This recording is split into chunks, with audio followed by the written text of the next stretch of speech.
Kaya ayaw namin mag-travel during foggy. Ayan oh, may car accident na.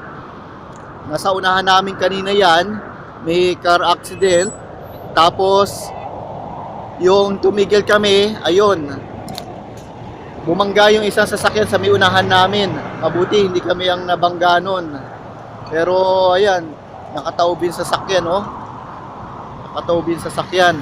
Kaya talaga pag foggy weather, either titigil ka, kaya mong lumabas ang makalampas ang fog, or magta-travel ka ng mabagal. Yung iba kasi mabilis pa rin magpatakbo, kaya yan.